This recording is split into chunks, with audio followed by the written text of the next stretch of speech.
They said it was just overthinking, but something darker took control.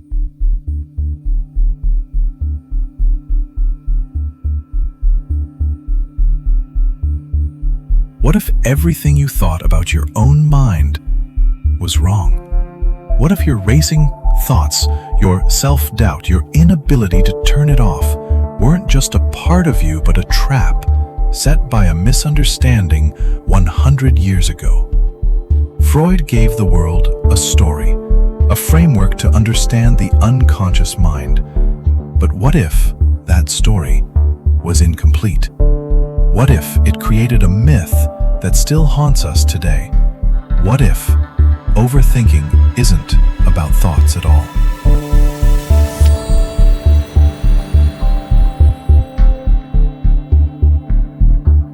To understand the lie, we must first understand the man. Sigmund Freud believed the mind was divided: the conscious, the subconscious, and the unconscious. He theorized that behind our behavior lies a storm of repressed memories, trauma, and suppressed desires. Overthinking, in his framework, was a symptom of repression. You weren't just thinking too much, you were suppressing too much. But here's the problem: the science never backed it. In the early 2000s, neuroscientists began mapping thought patterns. What they found shattered Freud's legacy. The parts of the brain activated during overthinking were not centers of repression. They were loops, systems, machines. Introducing the default mode network, or as some researchers now call it, the voice. The DMN is a collection of brain regions that activates when you're not focused on the outside world. It's what lights up when you're doing nothing. But it's not quiet. It's the narrator in your mind, the critic, the doubter, the philosopher, the destroyer.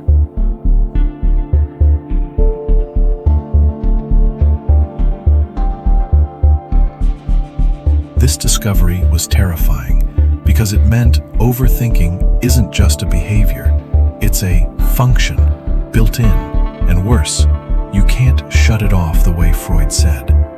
Because it's not about what you're repressing, it's about what your brain is wired to do. That's not anxiety, that's your default mode network running its script. Not because you're broken, but because it's doing what it thinks is safe. These are the hubs of the DMN, and they form a circuit, a loop. It activates when you're imagining the future, reflecting on the past, judging yourself, constructing identity, thinking about what others think. In small doses, it's useful, it's what lets you plan, but in overdrive, it becomes hell.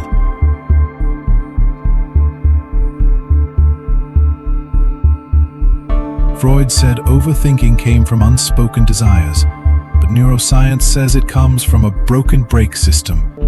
You weren't overthinking, you were trapped. This is where it gets cruel. The more you judge yourself for overthinking, the louder the DMN becomes. You're not fighting thoughts, you're feeding them. And here's the darkest twist. Your mind learns this pattern, repeats it, automates it, and after years it feels like you.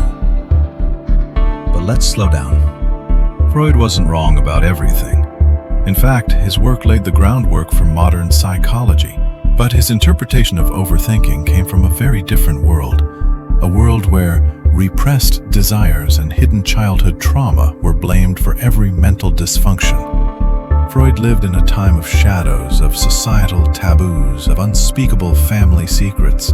His patients were often upper-class women with nowhere to speak freely, and their suffering seemed to Freud like evidence of something hidden beneath the surface.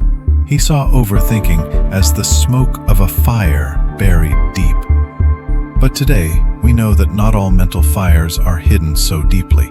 Some are sparked by repetition, by feedback loops, by systems running with no one at the wheel.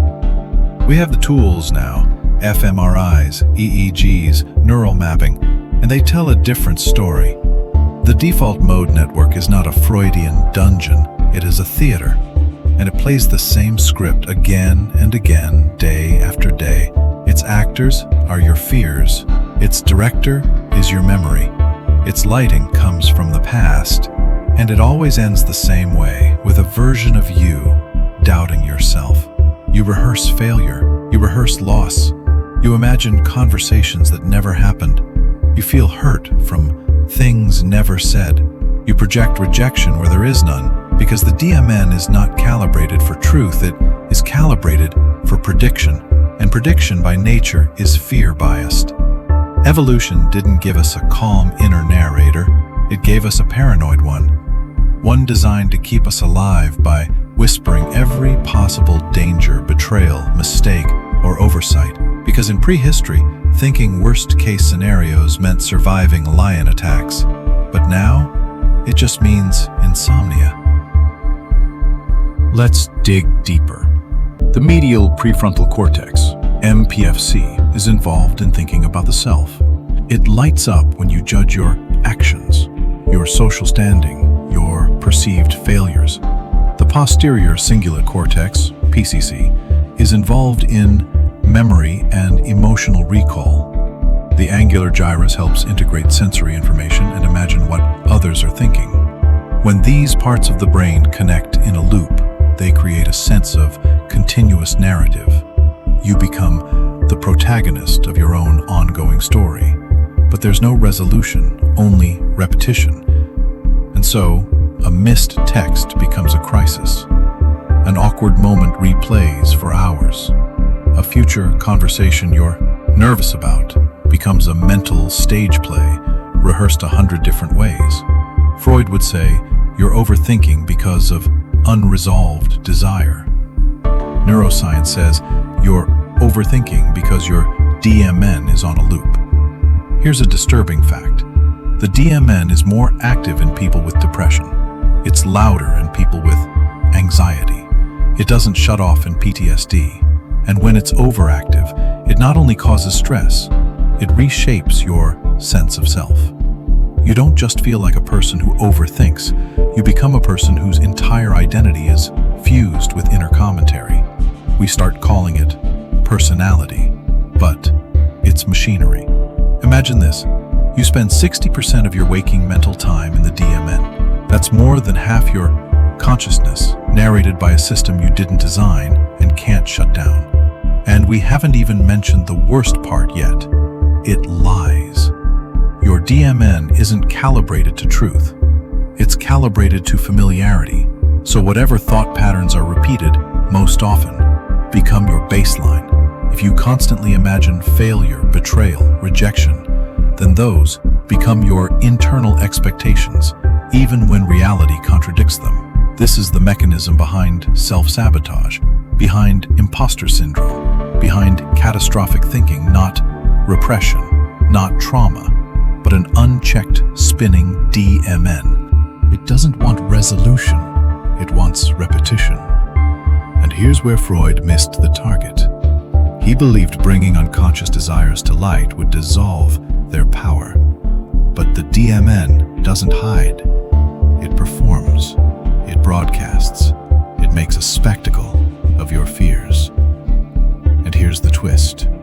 Your attempts to suppress it, to ignore it, to judge it, they feed it. The more you fight the loop, the tighter it holds you. Which is why modern therapists no longer aim to suppress thoughts. Instead, they teach mindfulness, distancing, labeling. They ask you not to defeat the thought, but to see it as a passing cloud. Because clouds pass, but loops, they stay until interrupted. Let's talk about interruption. When you are fully focused on a task, the DMN deactivates.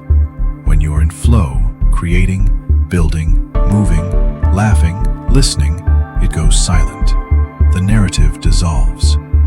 This is why hobbies, connection, presence, physical activity are not luxuries. They are exits from the loop. Not because you're fixing your trauma, but because you're bypassing the loop entirely. 3. You can't always fix the thoughts, but you can change the brain state. Freud looked for the source of pain. Modern science looks for the structure, and the structure of overthinking is not hidden desire. It's misfiring automation. So what do? We name it, we observe it, we unfuse from it, because you are not your thoughts, you are not your DMN. You are the awareness that sees it. You are the space around the loop. And when you can see the loop as a loop, not as truth, not as identity, not as prophecy, it begins to lose power. This is not philosophy, it's neurology. The voice in your head, it's not Freud's unconscious. It's a default, and it can be redesigned. But first, we have to go even deeper. Because if the DMN is the narrator, then who's the listener? And if the loop feels so real, what happens when it begins to break? We're not done yet, not even close. If you can't turn it off, maybe you're not the one thinking. In the next chapter, we meet the loop itself. We give it a name, and we ask the question no philosopher dared. Is your mind thinking, or is it only replaying what it fears you'll forget?